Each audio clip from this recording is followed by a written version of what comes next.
আসসালামু আলাইকুম, শুভ সকাল। আজকে আমি সকালবেলা কি করতেছি দেখেন, সবজি কাটতেছি আর এক পাশে রান্না করতেছি।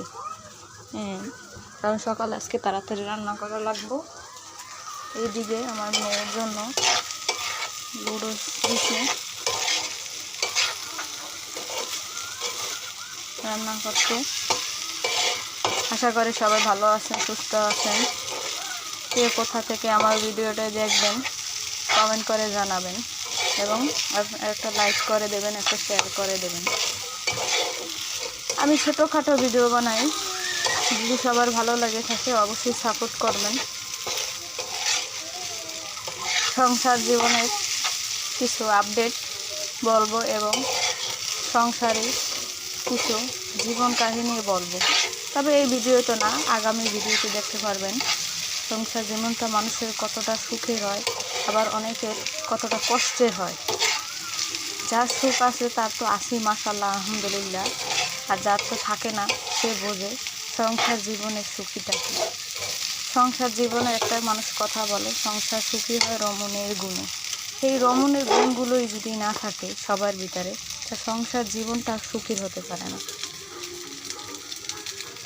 চাইলেও আপনারা সুখ কোনোদিন কিনে আনতে পারবেন না, তাই বাস্তব। কিন্তু নিজেকে সাজিয়ে নিতে হবে।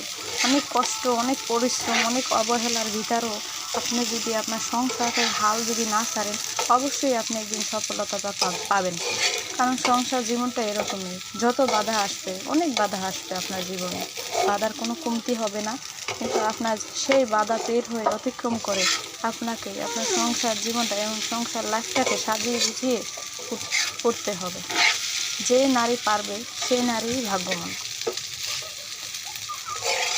সংসার জীবনটা এতটা সুখের হয় না। সব সংসারই সুখ থাকলেও কিছু কিছু কষ্ট আছে মানুষের। যেমন ধরেন, মানুষের কষ্ট বা স্বাভাবিক কষ্ট থাকতেই পারে। মানুষের দ্বারা যে আঘাতগুলো পায় সেগুলো কোনোদিন ভোলার মতো হয় না এবং সেগুলো হৃদয় থেকে মোছা যায় না। সংসারিক জীবনে অনেক নানান ঝড় আসে, যে কালবৈশাখী ঝড়ে অনেকেরটা উড়িয়ে নিয়ে যায়, আর অনেকেরটা যদি ধরে রাখতে পারে তাহলে থেকে যায়। তা এরকমেরই জীবন। একা জীবন অনেক সুখেরই হয়, কারণ তুমি যেখানে ইচ্ছা সেখানে তুমি যেতে পারো। কিন্তু তোমার যদি একা জীবনের ভিতরে আরেকজন এসে বসে, তাহলে তার পারমিশন ছাড়া তুমি এক পাও কোথাও যেতে পারবে না। যদি তোমার মনে